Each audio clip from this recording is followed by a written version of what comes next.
साल 2025 अध्यात्म और आस्था के नजरिए से बेहद खास होने वाला है। इस साल देश और दुनिया के सबसे बड़े आध्यात्मिक मेले महाकुंभ का आयोजन उत्तर प्रदेश के प्रयागराज में किया जाएगा। 12 साल के लंबे इंतजार के बाद दूर दूर से श्रद्धालु महाकुंभ में गंगा, यमुना और अदृश्य सरस्वती के संगम में डुबकी लगाएंगे।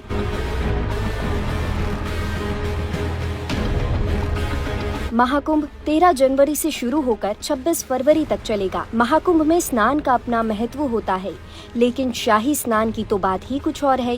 ज्योतिषाचार्य के अनुसार शाही स्नान करने से जन्म मृत्यु के चक्र से मुक्ति मिलती है और कई जन्मों के पाप भी समाप्त होते हैं।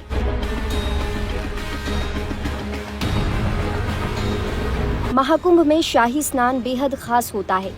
इसकी तिथियां पहले से ही तय होती हैं। इस साल शाही स्नान कब कब किया जाएगा, चलिए अब ये जानते हैं। 13 जनवरी को पूस पूर्णिमा के दिन पहला शाही स्नान होगा। 14 जनवरी को मकर संक्रांति के दिन दूसरा शाही स्नान किया जाएगा। 29 जनवरी यानी कि मौनी अमावस्या के दिन सबसे बड़ा शाही स्नान होगा। 13 फरवरी को बसंत पंचमी के दिन चौथा शाही स्नान होगा। 12 फरवरी को माघी पूर्णिमा के दिन 5वां शाही स्नान होगा। 26 फरवरी महाशिवरात्रि के दिन अंतिम शाही स्नान होगा। इन तिथियों पर साधु संतों का संगम, अखाड़ों की शोभा यात्रा और संगम तट पर डुबकी लगाते हुए श्रद्धालुओं का अद्भुत दृश्य देखने को मिलेगा।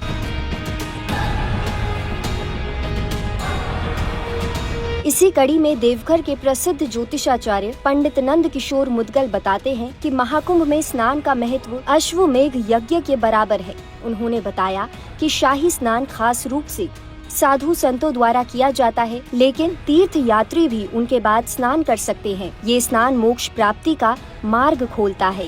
इस कुंभ में स्नान करने से मनुष्य का जो है कई जन्मों का पाप जो संचित रहता है, वह पाप उस प्रयाग में शाही स्नान के साथ ही समाप्त हो जाता है। सभी पाप नष्ट हो जाते हैं और शरीर में नकारात्मक ऊर्जा समाप्त होकर के सकारात्मक ऊर्जा का प्रवेश होता है।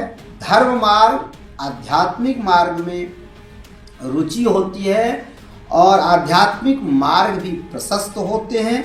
सकारात्मक ऊर्जा जो है आपके अंदर प्रवेश करता है।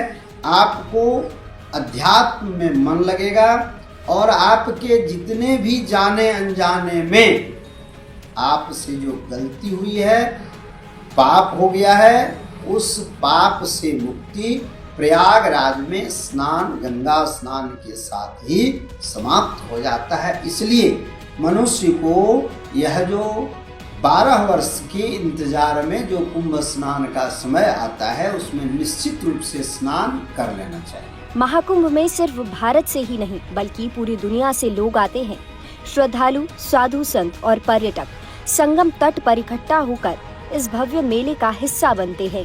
खासकर शाही स्नान के समय निकाली जाने वाली रंग बिरंगी और भव्य शोभा यात्रा सबसे ज्यादा आकर्षण का केंद्र होती है। साधु संतों का उत्साह और उनका अंदाज हर किसी को मंत्रमुग्ध कर देता है। इनके लिए देवघर से परमजीत की रिपोर्ट।